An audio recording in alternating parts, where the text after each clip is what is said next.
नमस्कार। गुरुकुलम में आपका स्वागत है। पिछली कक्षा में हमने आपको स्वर और व्यंजन पढ़ाए थे और इस बार आपको उनमें से व्यंजन के आंसर देने होंगे। मैं आपसे एक क्वेश्चन करती हूँ, उसका आंसर आपको कमेंट बॉक्स में लिख कर देना है। तो आप बताइए कि संयुक्त व्यंजन किन किन अक्षरों से मिलकर बनते हैं। संयुक्त व्यंजन किन किन अक्षरों से मिलकर बनते हैं, इसका आंसर आप अभी जल्दी से कमेंट बॉक्स में लिखिए ताकि मुझे पता लग जाए कि आपने मेरी पिछली वाली वीडियो ध्यान से सुनी या नहीं सुनी। अब मैं आपको पढ़ाऊंगी पंचमाक्षर। जैसा कि मैंने आपको पिछली वीडियो में बताया था कि मैं अगली वीडियो में आपको पंचमाक्षर पढ़ाऊंगी, तो मैं आपको आज पंचमाक्षर पढ़ाऊंगी। स्पर्श व्यंजन को 5 भागों में बांट दिया गया है। कवर्ग, चवर्ग, टवर्ग, तवर्ग, पवर्ग। यानी कि जो पहला अक्षर है वो उसका वर्ग बना दिया गया है। 5 फैमिली इनकी बना दी गई हैं। तो पहले अक्षर से वर्ग नाम दे दिया गया है इसको, और अक्षर जो लास्ट वाला अक्षर होता है 5वां, उसको पंचमाक्षर कहते हैं। और पंचमाक्षर 5 होते हैं। जैसे 5 लाइन है तो ये 5 पंचमाक्षर कहलाएंगे जो लास्ट में बनते हैं। और ये मात्राओं में बिंदी के रूप में प्रयोग होते हैं। कैसे? जैसे रंग, झंडा, ये हमने इस पे बिंदी लगी हुई है और ये बिंदी के रूप में प्रयोग हो रहे हैं। तो ये तो हम बिंदी देखते हैं लगी हुई और प्रोनाउंसिएशन भी इसकी कर लेते हैं, लेकिन और सबकी न यहाँ से प्रोनाउंसिएशन होती है। रंग, भंग, झंडा, संबंध, इस तरह से करके। तो आप भी एक चीज देखी होगी कि जैसे संबंध होता है,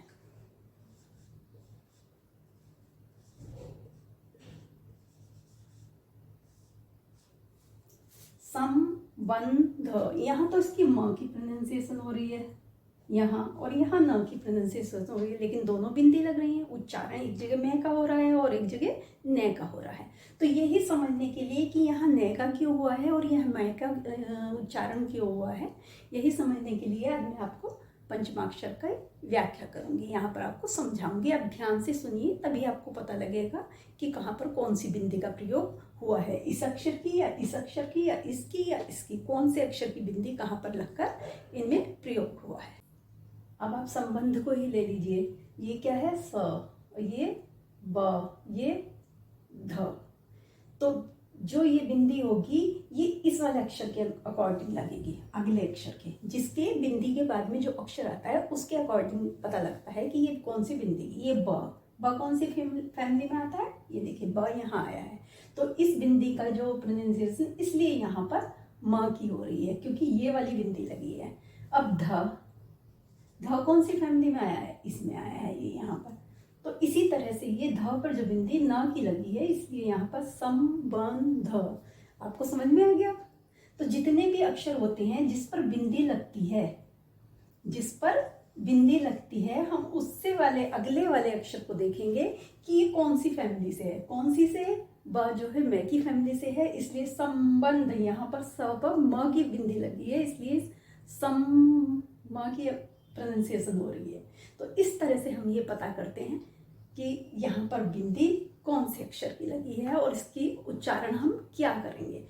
और इसी तरह से जो प्रतियोगात्मक परीक्षा होती है, जो कॉम्पिटेटिव एग्जाम होते हैं, तो कंपटीशन में क्या पूछा जाता है कि आपको इस तरह से करके दे दिया जाएगा। जैसे झंडा दे दिया, अब झंडा में 3 ऑप्शन दे देंगे आपको। एक तो हो गया झंडा,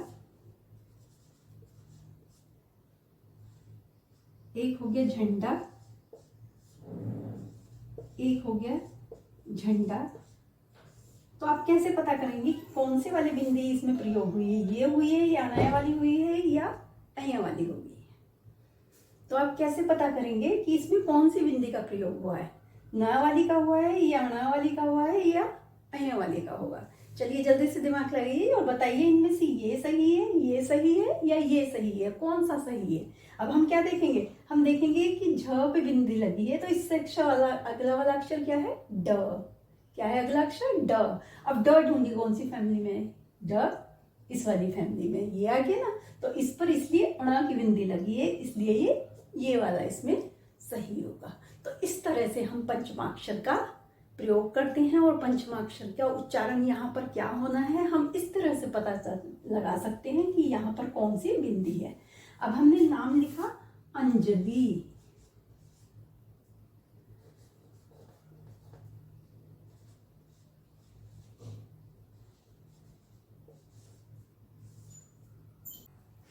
तरह से अंजलि, अंजलि में आप कैसे पता लगाएंगे कि ज पर जो ये अ पर जो बिंदी है ये कौन सी है, कौन से पंचमाक्षर की है। तो सबसे पहले हम किसको देखेंगे, ज को।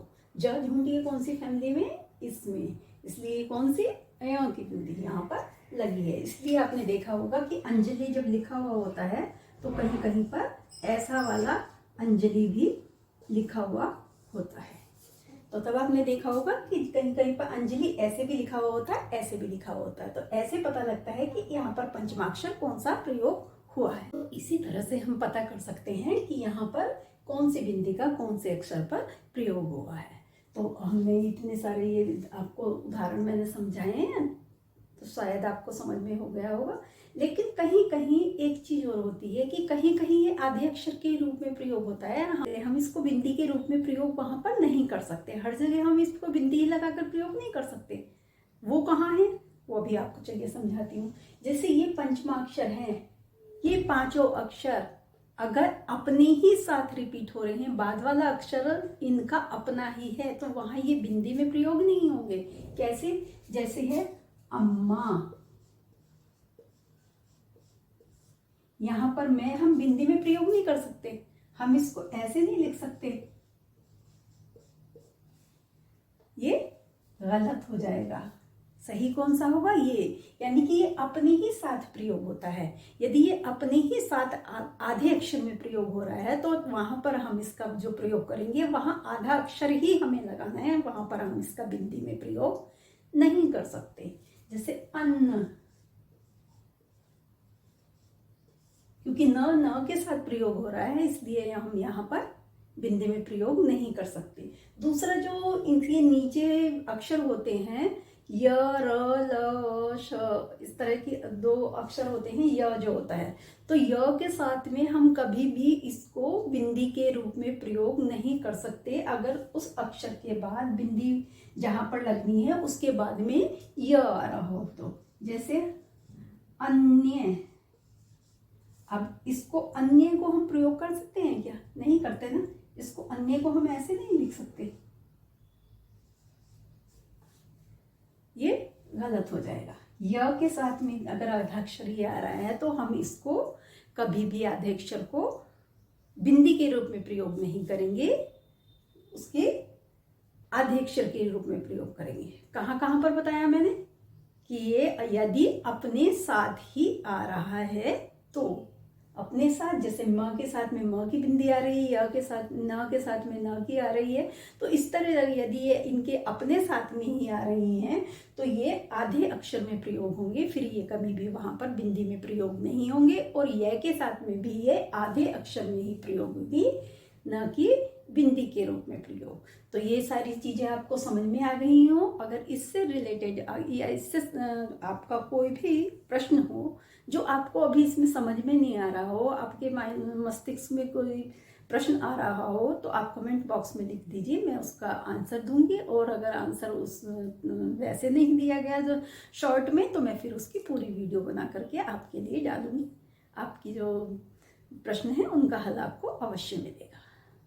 अब मैं आपको थोड़े से शब्द देती हूँ जिसमें आपको हल करके बताना है कि इस पर कौन सी बिंदी लगी हुई है, किस अक्षर को इसमें बिंदी के रूप में प्रयोग किया गया है। जैसे उतार लीजिए, रंग,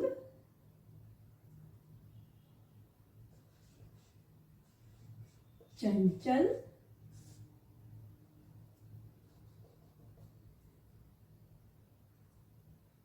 डंडा,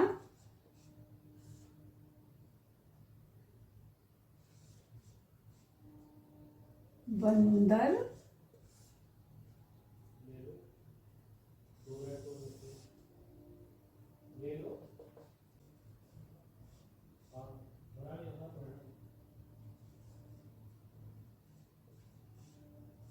मांझा। ये 5 अक्षर में 5 शब्द आपको दिए हैं। इन 5 शब्दों में आप मुझे बताएंगे कि इनमें कौन कौन सी बिंदी लगी है अक्षर के। धन्यवाद। अगली वीडियो में फिर मिलते हैं। अगली बार मैं आपको वर्तनी पढ़ाऊंगी।